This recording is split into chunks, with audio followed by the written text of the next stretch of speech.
buenas noches y gracias por estar acá. Sé que en esa época del año la agenda suele ser un poco apretada, así que gracias por acompañarnos. Para la presentación del libro de Amy Firestone, combinamos el quechua, lengua e identidad de los jóvenes urbanos en el Perú. Es una traducción de su tesis doctoral, creo, ¿no? ¿Ya? Más o menos, adaptada para el IEP. En fin, voy a presentar entonces la mesa. Está con nosotros la autora, Amy Firestone. Ella es doctora en sociolingüística hispánica por la Universidad de Illinois en Urbana-Champaign, en Estados Unidos. Obtuvo su maestría en estudios latinoamericanos por la misma universidad y su bachillerato en estudios hispánicos del College de William & Mary en Williamsburg, Virginia. Ha dedicado sus estudios académicos e investigaciones a la revitalización de las lenguas indígenas y actualmente es funcionaria en el Departamento del Trabajo de Estados Unidos, en Washington, donde se dedica a fortalecer las oportunidades laborales de grupos vulnerables. El libro va a ser comentado por dos comentaristas. Está con nosotros Virginia Zavala. Tiene un doctorado en sociolingüística por la Georgetown University en Estados Unidos. Actualmente es profesora e investigadora en la Pontificia Universidad Católica del Perú.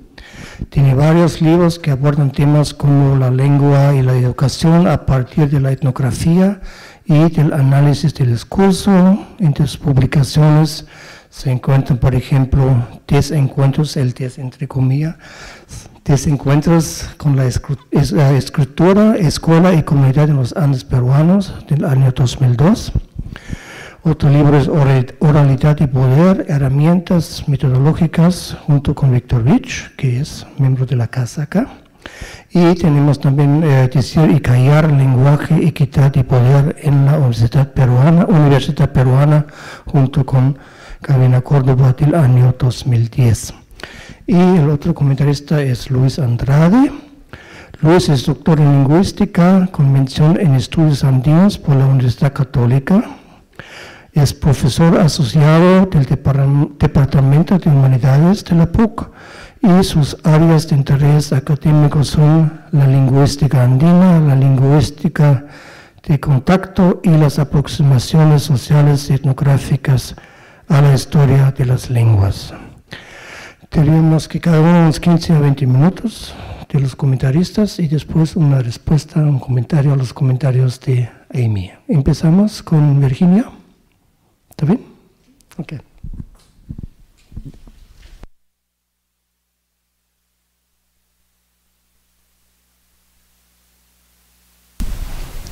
Ya, buenas noches a todos y todas. Es un placer para mí presentar el libro de Amy Firestone, Combinamos el quechua, lengua e identidad de los jóvenes urbanos en el Perú. Y agradezco también al Instituto de Estudios Peruanos y también a Amy que se me haya invitado para hacerlo. Como nos señala la autora, es poco lo que sabemos de las prácticas sociales y lingüísticas de esta nueva generación, refiriéndose a los jóvenes que han nacido en las ciudades pero que tienen padres quechohablantes que emigraron de las zonas rurales. Es más, yo diría que es poco lo que sabemos del uso del quechua y del castellano en general, pues los estudios sobre las lenguas indígenas en el Perú, creo yo, que se han abocado sobre todo a la descripción de sus gramáticas. El objeto de estudio ha sido más el sistema lingüístico y no tanto lo que la gente hace con los recursos lingüísticos con los que cuenta en situaciones específicas. Amy nos cuenta que se sumergió 15 meses en las actividades cotidianas de los participantes en Ayacucho y Arequipa, entrevistándolos tanto en quechua como en castellano.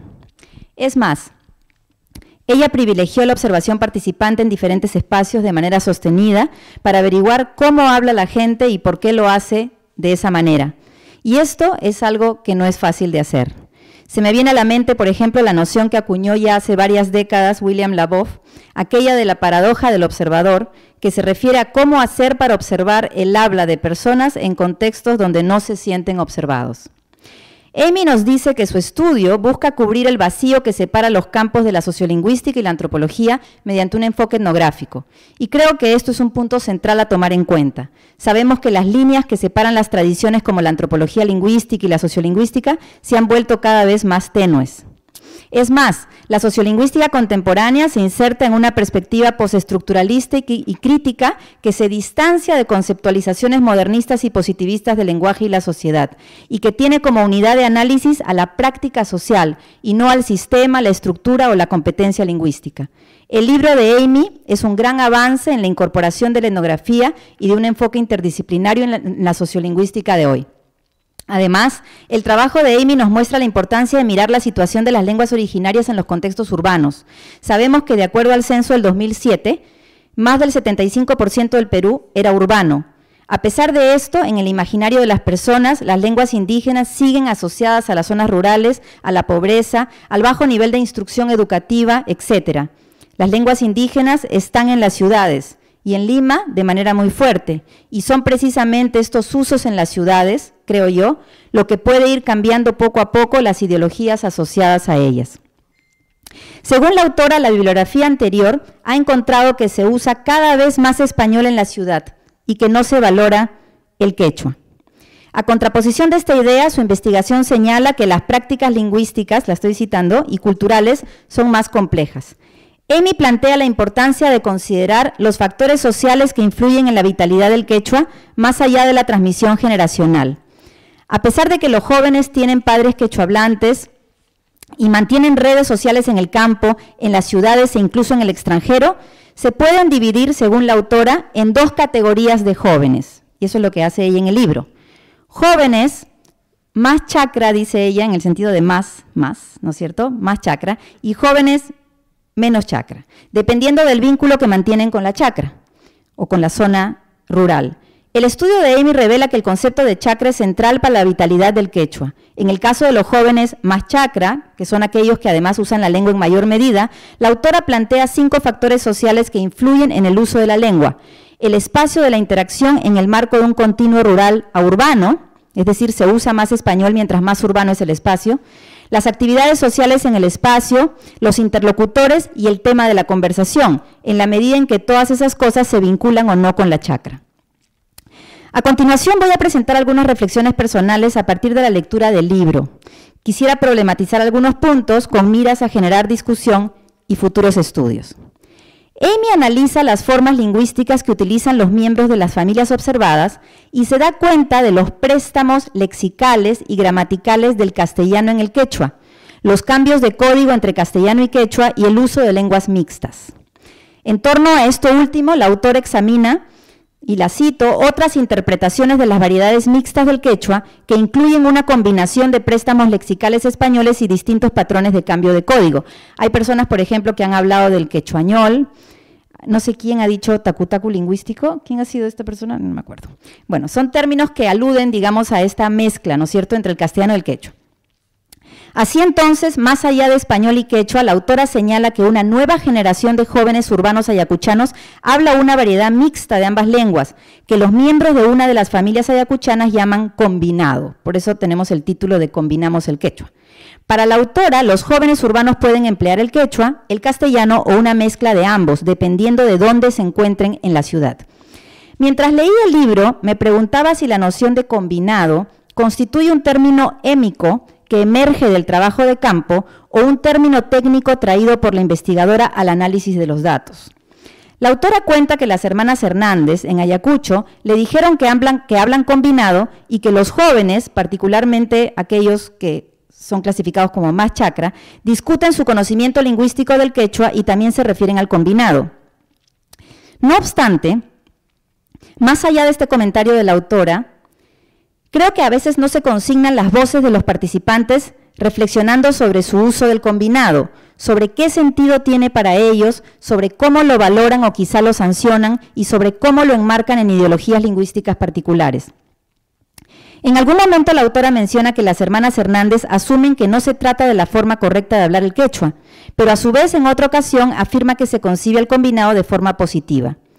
A diferencia de otros estudios etnográficos que terminan privilegiando las entrevistas sobre la observación participante por falta de tiempo, y a veces a mí me ha pasado eso también, Amy nos ofrece muchísimas observaciones y diversos ejemplos muy valiosos de interacciones de los participantes, pero creo yo que pocas reflexiones de los mismos en torno a lo que hacen y por qué lo hacen. A pesar de que el estudio incorporó muchas entrevistas, a lo largo de la lectura extrañé las voces de las familias en torno al uso del quechua, del español y del combinado. Las entrevistas siempre son fuentes importantes para averiguar el sentido que los participantes les dan a sus prácticas sociales, aquellas que el investigador observa. Pero más allá de esto, la noción del combinado me llevó a otra reflexión, pues no me quedó clara la diferencia entre hablar combinado y hablar quechua. Como sabemos, el quechua tiene mucha influencia del castellano, incluso aquel utilizado en comunidades campesinas. Como me dijo alguna vez un joven estudiante en Lima, y lo cito, ni mis abuelitos en la comunidad hablan un quechua puro. Es más, hay muchas palabras castellanas que se usan cuando se está hablando quechua, a pesar de que existen sus equivalentes en la lengua originaria. Si esto es así, pienso que la diferencia entre combinado y quechua se diluye un poco, pues cuando las personas hablan quechua con influencia de algunos términos léxicos o gramaticales del castellano, están hablando el quechua de hoy, el quechua de los bilingües. En ese sentido, creo que se podría estar reificando un poco la categoría de combinado, sobre todo cuando no constituye una categoría émica muy clara que los propios hablantes distinguen del quechua con nitidez. Así como palabras como achachao, por ejemplo, qué frío, ya forman parte de la variedad del español que se habla en la región, nos dice Amy citando a Godensi, yo diría que los préstamos del español en el quechua ya formarían parte del quechua.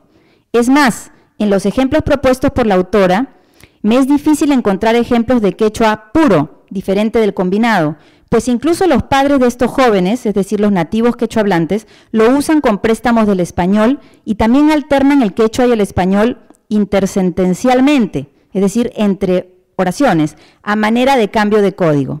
Asumir que las personas eligen entre español, quechua o combinado podría revelar una noción de bilingüismo como la coexistencia de dos sistemas lingüísticos separados, delimitados y autónomos. En la última década, sin embargo, se ha preferido abordar el bilingüismo en términos del uso de repertorios de recursos lingüísticos y no como mezcla o alternancia de códigos o lenguas. El foco entonces estaría en el uso de recursos lingüísticos y no de lenguas. Este enfoque privilegiaría la lengua como práctica social, los hablantes como actores sociales y las fronteras como los productos de la acción social. Otro punto que me gustaría resaltar es con relación a la conceptualización de las lenguas en su vinculación con la sociedad y la agencia de los hablantes. Amy, por ejemplo, señala que busca establecer los factores extralingüísticos que repercuten e influyen en el uso que los jóvenes urbanos hacen del español y el quechua en el Perú. Creo que hablar sobre factores lingüísticos o extralingüísticos que influyen en la manera en que usamos el lenguaje asume que lo social y lo lingüístico son elementos separados, donde solo lo social influye sobre lo lingüístico. Sin embargo, sabemos que en una sociolingüística que se enfoca en la noción de práctica, el lenguaje no está influido por lo social, sino que es parte de lo social.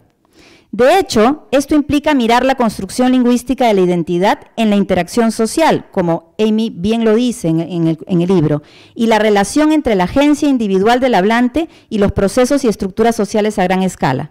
De esta manera, entonces, más allá de preguntarnos por cómo el espacio, por ejemplo, la feria, la casa, el barrio, la iglesia, etcétera, influye sobre el uso de las lenguas, podríamos averiguar también cómo los hablantes pueden usar las lenguas para constituirse de determinadas maneras en términos de identidad, para relacionarse de ciertas formas con otros interlocutores y para transformar los propios espacios.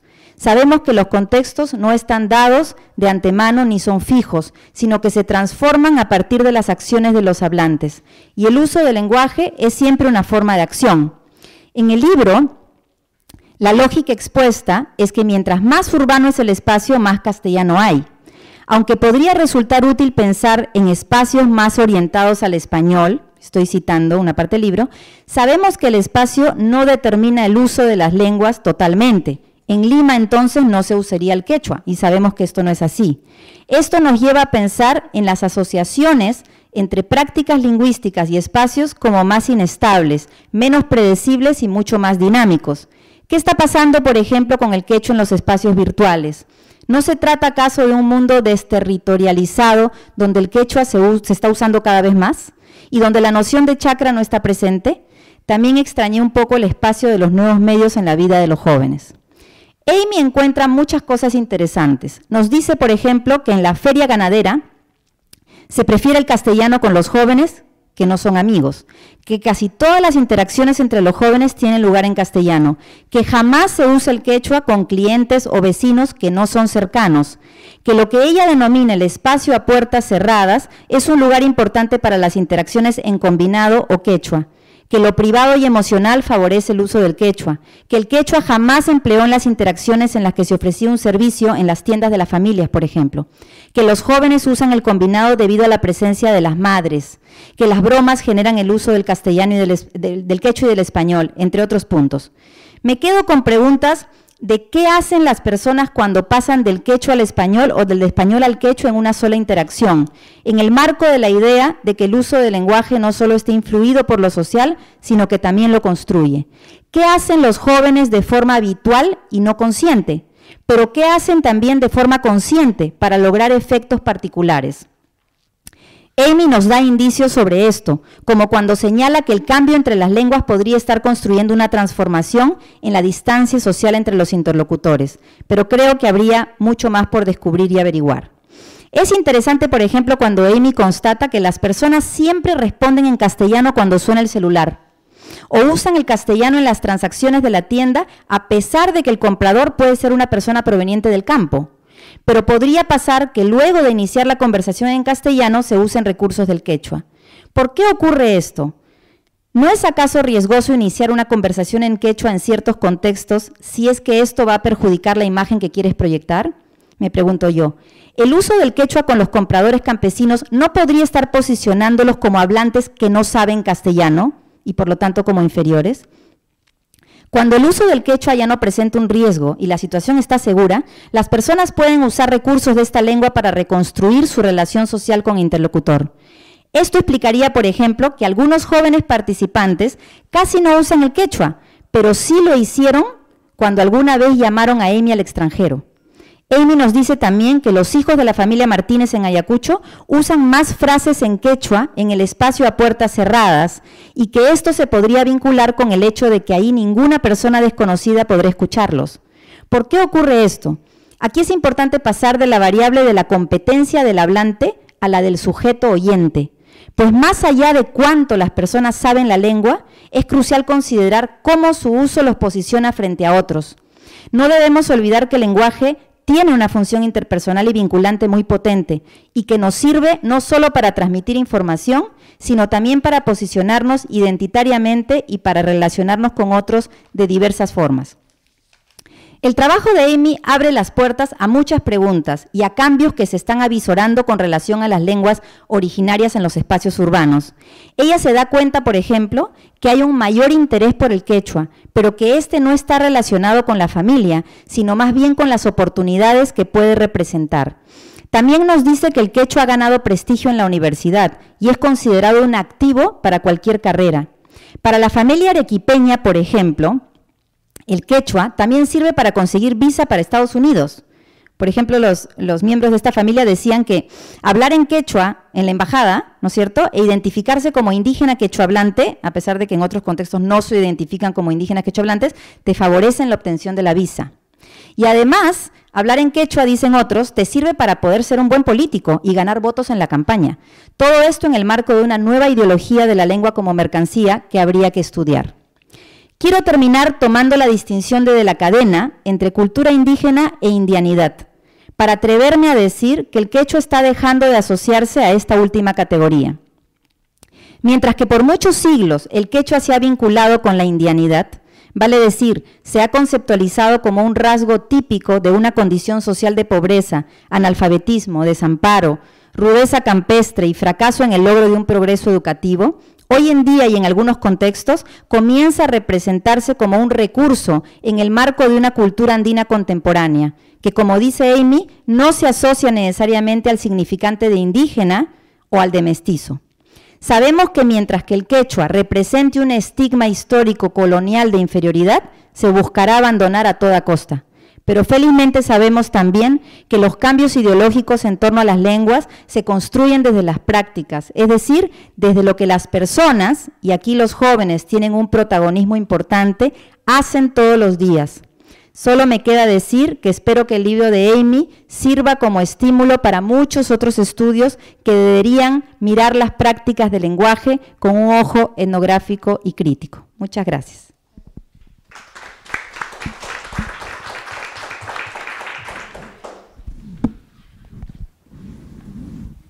Yo creo que se escucha bien sin micro y me siento un poco más cómodo así. ¿Sí? ¿Sí? Ah, ok. Bueno, quiero empezar agradeciendo al Instituto de Estudios Peruanos por invitarme a presentar este importante libro, junto con mi destacada colega Virginia Zavala. Y quiero centrar mi comentario en el significado de este estudio en el marco más amplio de la investigación sobre los efectos de la migración en los comportamientos lingüísticos en el Perú. En particular, los comportamientos relacionados con el quechua y el castellano. El libro de Firestone enfoca este problema a partir de un estudio etnográfico detallado en dos ciudades importantes, pero muy diferentes del sur central y el sur andino peruanos: Ayacucho o Huamanga, como se le llama tradicionalmente, y Arequipa, la ciudad blanca, que según dicen algunos, es la única ciudad costeña enclavada en los Andes. La autora menciona sus principales antecedentes: una tesis doctoral de Stuart Adams para la Universidad de St. Andrews en Escocia a principios de los años 80 y un estudio más reciente de Eva Guggenberger publicado en 2005. Ambos antecedentes valen para Arequipa. No hay uno directo sobre Ayacucho, salvo uno indirecto, el estudio de Zavala y Córdoba del 2010 con estudiantes universitarios, que no se enfoca solamente en Ayacucho, sino que toma en cuenta también estudiantes del Cusco y que no se interesa centralmente por las elecciones lingüísticas de los jóvenes, sino que tiene un marco más amplio que se pregunta por el lenguaje y la racialización de los sujetos. Yo diría que los estudios de Guggenberger y Adams sobre Arequipa se pueden asociar con otros trabajos realizados sobre migrantes andinos en Lima y el lenguaje, en el sentido de que observan, esos dos autores, a partir de sus datos, un panorama negativo para el futuro del quechua en las grandes ciudades de destino. Además de un trabajo de Sarah Myers de los años 70, que Firestone cita, me gustaría añadir a este conjunto de antecedentes dos trabajos que concluyen con la misma nota negativa. Un estudio de Tim Marr, publicado en 2011, titulado ilustrativamente "Ya no podemos regresar al quechua. Modernity, Identity and Language Change Among Migrants in Urban Perú", con datos recabados principalmente en el cono sur de Lima. No es muy preciso en la localización de la población con la que trabaja, pero es muy interesante el trabajo. Y el denso pero importante libro del antropólogo Rodrigo Montoya, publicado en 2010, titulado "Porvenir de la cultura quechua en el Perú, desde Lima, Villa El Salvador y Puquio", con datos recogidos de distintas generaciones de migrantes en Villa El Salvador. Todos estos estudios, con diferentes matices, enfatizan las dificultades que experimentan los hablantes de las lenguas originarias, principalmente el quechua, para seguir usándolas en las ciudades de destino y, en consecuencia, para hacer la crucial transmisión intergeneracional que un cúmulo de estudios teóricos ha enfatizado como crucial para el mantenimiento idiomático. Estas dificultades se darían por elección consciente, subrayan algunos, o por determinaciones estructurales, enfatizan otros, en un contexto de diglosia y discriminación evidentes contra las lenguas y las culturas originarias. La respuesta que dio un joven de Villa El Salvador a principios de los años 90 a una encuesta aplicada por Rodrigo Montoya es ilustrativa al respecto. "No puedo ver a mi abuela", respondió el joven cuando se le preguntó por su identificación con las tradiciones y los valores de sus antepasados. A mí me gusta interpretar esta frase en los dos sentidos que puede tener, por lo menos, ¿no? Que encuentro yo. No puedo ver a mi abuela en el sentido cotidiano de no me cae, no puedo soportarla, pero también no puedo verla literalmente, no puedo darme cuenta de lo que representa para mi propia historia, ¿no? Aunque no está mencionado explícitamente como tal, pienso que en la otra orilla, otro antecedente importante con el que dialoga el estudio de Firestone a lo largo de sus diferentes capítulos, y Amy me va a corregir si estoy equivocado, es una propuesta que viene defendiendo con fuerza la lingüista Ana María Escobar en varios estudios recientes. Escobar viene planteando que el quechua y el aymara pueden haberse estado difundiendo en las ciudades grandes del Perú más de lo que hemos sido capaces de observar, y que lo han hecho a través de redes familiares y redes de paisanaje, en circuitos que han sido refractarios a la observación, pero que bien podrían descubrirse si realizáramos estudios etnográficos más detallados. La evidencia que lleva a María Escobar a proponer esta idea es interesante, es la intensa difusión de rasgos lingüísticos derivados del quechua y del aymara en las variedades castellanas urbanas, en el hecho de que nuestro castellano ya se ha convertido en un español andino, ¿no? Tanto que muchos de estos rasgos han pasado a ser parte de la norma limeña. Pienso, por ejemplo, en el valor de sorpresa y descubrimiento reciente que tiene el pluscuamperfecto, ¿no? En oraciones o enunciados como había sido rico el cheesecake de Sauco, con el significado de resulta que es rico el cheesecake de Sauco y recién me doy cuenta de eso, ¿no? Esto, Serrón Palomino dice que ya lo usaría hasta Marta Hildebrandt. Ana María Escobar piensa que esta intensidad y diversidad de rasgos de contacto no sería posible sin el apuntalamiento cotidiano y constante de las lenguas indígenas hablándose activamente en los polos de destino de la migración, principalmente Lima. Aunque Escobar está pensando centralmente en Lima, tal como lo hacen Rodrigo Montoya, Tim Marr y la mayor parte de autores que han estudiado este tema, creo que la evidencia aportada por Firestone, aunque está concentrada en Arequipa y Ayacucho, podría extrapolarse a esta capital provechosamente, o podríamos invitar a Amy a extrapolarla, ¿no? Entonces, mi comentario apunta a ofrecer una respuesta a esta pregunta grande a partir de los datos que Amy nos proporciona. Siendo un estudio etnográfico detallado de por lo menos 3 familias andinas, 2 en Ayacucho y 1 en Arequipa, y el primer trabajo que conozco yo que se propone aplicar sistemática y seriamente la variable de redes sociales al estudio de las relaciones entre lenguaje y sociedad en el Perú, me parece interesante pues aprovechar sus hallazgos para hacerlos dialogar con esta pregunta más general que se han formulado los investigadores en los últimos años. Debo decir como nota a pie de página que me sorprende que Ana María Escobar sea la única autora que está militantemente abogando por la otra posición, ¿no? La de que el quechua y el aymara se han hablado más de lo que podemos imaginar en las ciudades de destino de la migración. Eso me resulta llamativo. Por el otro extremo hay una serie de autores que se han sumado unos a otros a través de las últimas décadas. Bueno, habiendo terminado de leer el estudio y sin ánimo de contarles al final de la película a los potenciales lectores, porque en verdad me voy a ahorrar todos los detalles que harán fascinante la lectura de este libro, puedo decir que Combinamos el quechua no ofrece una respuesta simple a esta pregunta. A partir de sus estudios de caso, Firestone propone un modelo que llama modelo chakra, como ya ha mencionado Virginia, que enfatiza la presencia del contacto familiar con el entorno rural, la comunidad de origen de los padres, como el factor determinante para el mantenimiento idiomático. Además de este factor, la autora menciona como factores adicionales claves, primero, los espacios de interacción, segundo, las actividades sociales desarrolladas en dichos espacios, tercero, los interlocutores y cuarto, los temas de conversación. Como los espacios de interacción, las actividades sociales y los interlocutores favorecen desde la perspectiva de Firestone la lengua indígena en la medida en que están más cerca de la ruralidad, me permito sugerir que en realidad estos 3 factores están subordinados al de la ruralidad en sí misma, por lo que el único otro factor verdaderamente diferente sería el del tema de conversación.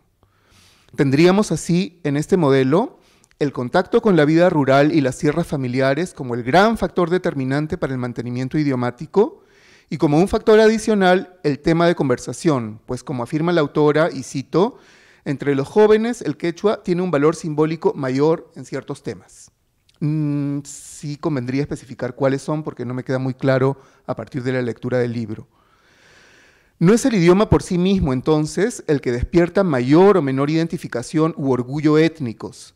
Se trataría, según Firestone, del lugar rural de origen familiar, en primerísimo lugar, y de la asociación entre lengua y temática en segundo término.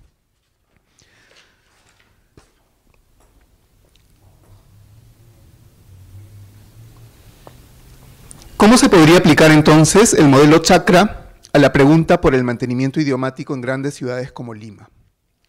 El modelo predice que entre las familias y comunidades que mantengan nexos con sus lugares de origen, bajo el supuesto de que estos sean lugares rurales quechuahablantes o aymarhablantes, el idioma indígena se mantendrá.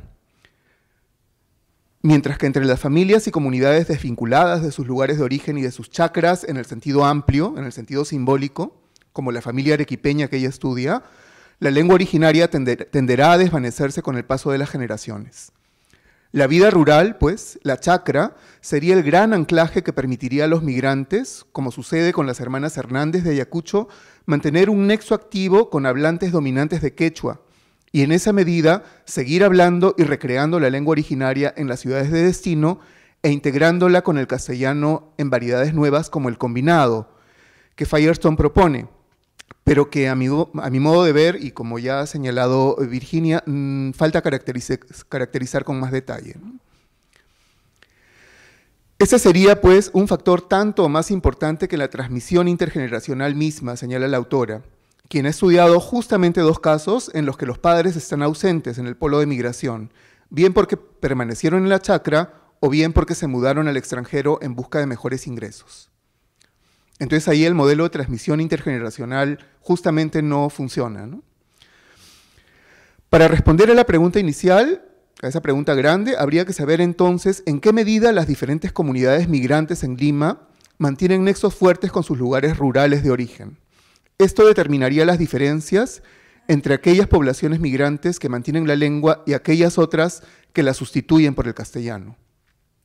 Las cosas no serían tan fáciles, sin embargo, si tomamos en cuenta un hallazgo inesperado en la investigación y que me parece que podría ser más enfatizado en el libro.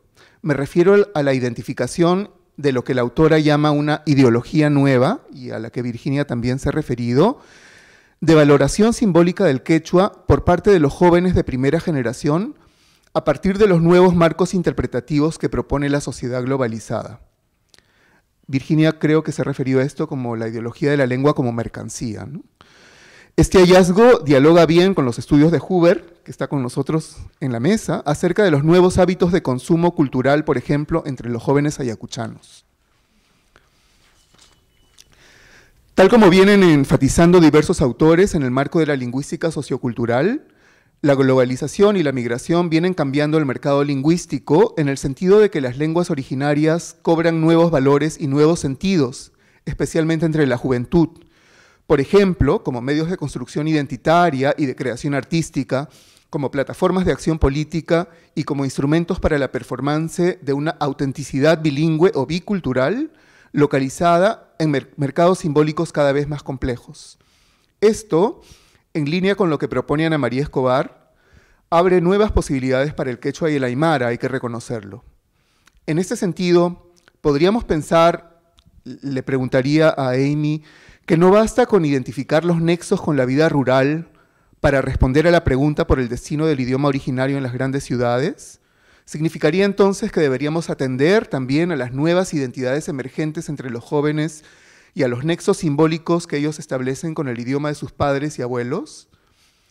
Deberíamos entonces complejizar el modelo, tratándose de identidades juveniles en ciudades tan cambiantes, identidades juveniles que además por definición son cambiantes e inacabadas, ¿no? Atender a los asuntos identitarios sin duda puede plantear nuevas paradojas, como sugiere el propio libro. Por ejemplo, los jóvenes arequipeños estudiados por Firestone se dan cuenta de que, y la cito, el quechua ha ganado prestigio en la universidad como un idioma que representa una ventaja para el futuro profesional. Linda, la hermana menor de los hermanos arequipeños, estudia el quechua como parte de sus cursos para ser profesora de primaria, y esto llena de orgullo a su padre que reconoce, sin embargo, no haberse dado tiempo para enseñar el idioma a sus hijos. Al mismo tiempo, paradójicamente, Linda desaprovecha la posibilidad de conversar con su abuela monolingüe quechua hablante que vive en su propia casa porque ella no practica el idioma en casa, sino que parece reservarlo para el ámbito académico. No estamos aquí ante la postura de rechazo radical que mostraba el joven de Villa El Salvador entrevistado por Rodrigo Montoya, quien decía que no podía ver a su abuela. Pero hay algo en Linda y en sus hermanos que les impide acceder al quechua de sus ancestros más allá del discurso, y habría que preguntarnos qué cosa es este. ¿Qué cosa es este factor que promueve este bloqueo, ¿no? A este respecto me pareció reveladora la percepción que tiene la propia abuela, cuando Amy le pregunta por qué sus nietos no hablarán quechua. La abuela responde categóricamente, Penjacuncu quechua manta, se avergüenzan del quechua. La investigadora concluye, la abuela cree que sus nietos no desean aprender esta lengua, mientras que los nietos vienen aprendiéndola activamente. Sin embargo, el interés que tienen por el quechua no está relacionado con la familia, sino más bien con las oportunidades en la embajada americana o en la universidad o en el mercado laboral que el idioma indígena puede representar. Esto, concluye Amy, parece ser algo común entre otros jóvenes de primera generación.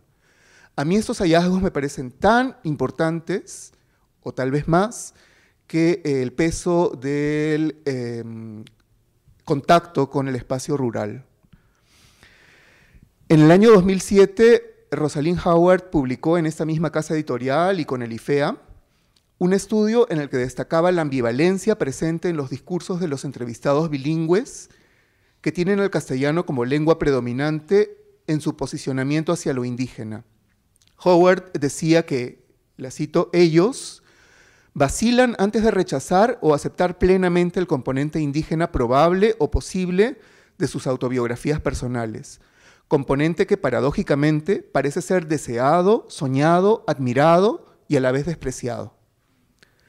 Tal como sugieren los datos de Firestone, la valoración del quechua y de las raíces indígenas por parte de los jóvenes de primera generación, hijos de migrantes en las grandes ciudades del Perú, va a seguir siendo por unos buenos años más un espacio de disputa y de ambivalencia, conflicto que valdría la pena seguir observando como parte del proceso inacabado de la construcción de las identidades andinas en un país tan jerarquizado y desigual como el nuestro. Muchas gracias.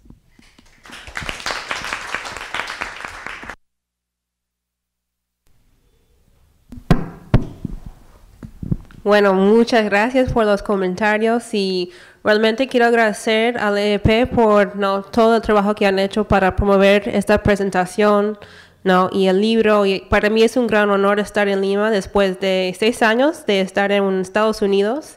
Y realmente quiero agradecer a todos los jóvenes y a todas las familias que me han abierto las puertas para hacer este trabajo.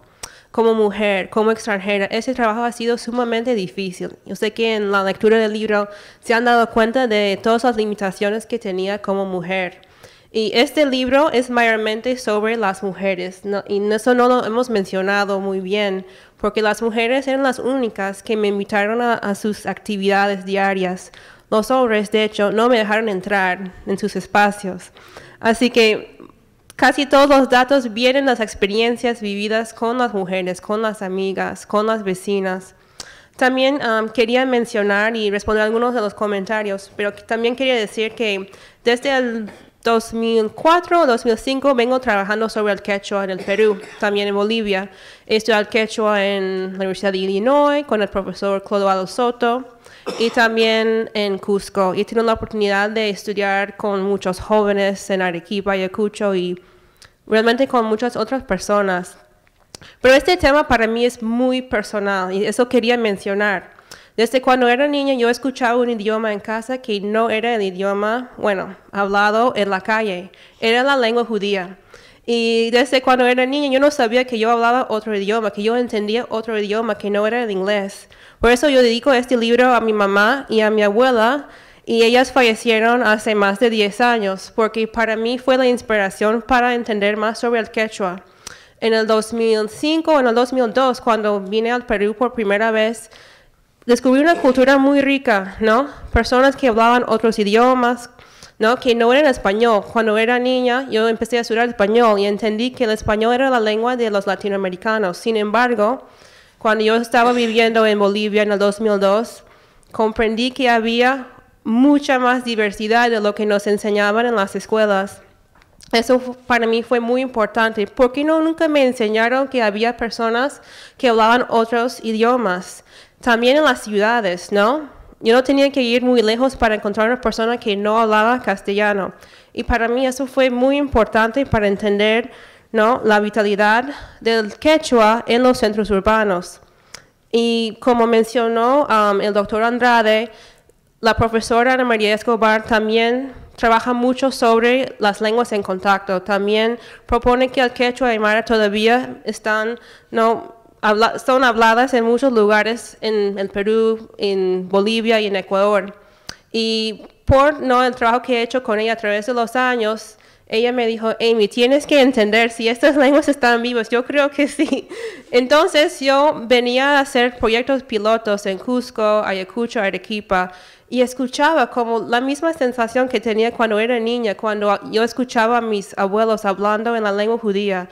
Eso escuchaba en Cusco. Yo decía, wow, eso para mí es muy conocido, es algo de mi familia. Esos jóvenes también encuentran razones, encuentran beneficios al hablar la lengua nativa de sus abuelos, de sus papás. Para mí fue un orgullo descubrir cómo la gente la sierra, la gente olvidada, la gente de mi libro no viaja a Lima, la gente no tiene internet, la gente del proyecto realmente no sabe de libros. Y yo les voy a presentar este libro cuando viaje a Ayacucho, Arequipa, para que entiendan que alguien de afuera está muy interesada en su idioma, en su vida, porque esas personas son olvidadas en este país y en otros países. Y para mí me da mucha, mucha tristeza que como académicos hablamos mucho de la vitalidad del quechua y del internet, del poder del quechua en internet. Para esas personas no existe esa realidad, y eso aprendí a través del estudio.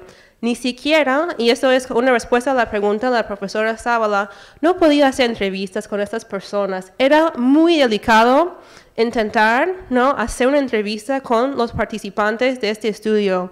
No tenían tiempo, no tenían interés, no sabían lo que era entrevista. Yo tenía que grabar conversaciones durante las actividades diarias de las chicas, dejar la grabadora encima de la mesa y esperar que nadie lo tocara, porque era una cuestión de la cultura, de respetar a la gente. Por eso me invitaban a lugares que ninguna otra persona de afuera podrían haber entrado, y eso es sumamente importante para este estudio. Por eso entré a espacios desconocidos aún para vecinos, y creo que muchos de las preguntas que tenemos todavía de este libro son importantes, porque muchas de las cuestiones sobre otros espacios, Lima, temas privados y temas públicos en los cuales se habla más quechua, más castellano, realmente depende del papel de la persona, del investigador, de la investigadora. Porque para mí era sumamente difícil entrar en esos espacios muy privados. Tenía que esperar 6, 8 meses hasta que me dejaran entrar en su casa. Así que es una evolución. Los espacios también es parte de una evolución personal, que realmente es parte de las relaciones que hice con estas personas. También hay muchos diálogos aquí que son muy complicados. Hasta el profesor de quechua no podía entender las conversaciones que tenían combinado. Y me decía, están combinados demasiado. Yo no sé si están hablando castellano o si están hablando quechua, porque esa es una nueva forma de hablar para él, supuestamente, ¿no? Entonces, todas esas conversaciones son parte del habla natural. No hay nada ahí que fue parte de una entrevista. Todo es habla natural, y hay mucho más trabajo que hacer, y es lo que quiero que todos los investigadores sepan, que este trabajo terminé en el 2011, y desde allá todas las amigas del libro ahora tienen celulares. Antes no tenían celulares. De repente estén en Facebook buscando música en quechua, no sé, pero antes para ellos no había nada de televisión en quechua, no se importaba tampoco. Así que, como cualquier idioma del mundo, todo se va evolucionando, ¿no? La gente va evolucionando. Ahora me están escribiendo en chat todos los días, hablándome en quechua. Ahora tienen más tecnología y así va cambiando su mundo. Y eso tenemos que tener en cuenta con este tipo de estudio etnográfico. Y creo que eso es todo. Hay muchas más preguntas que contestar. Y creo que lo que este libro hace es presentar otra imagen del quechua en el Perú y otra imagen del quechua para el mundo. Como mencionó el profesor Andrade, siempre ha habido una imagen muy negativa del quechua, del futuro del quechua, especialmente en las ciudades. Sin embargo, este libro nos indica que hay otro futuro para el quechua, que los jóvenes son innovadores, ¿no?, en el uso de la lengua. Saben manipular la lengua cuando les conviene y cuando no les conviene. Así que es una herramienta muy poderosa para ellos. Y para mí fue algo muy sencillo de descubrir, porque en mi propio caso con la lengua judía, yo también la manipulaba de la misma manera que ellos manipulan el quechua. Y con eso les agradezco mucho y espero que lean el libro y que después podamos conversar sobre más preguntas que tienen. Muchísimas gracias.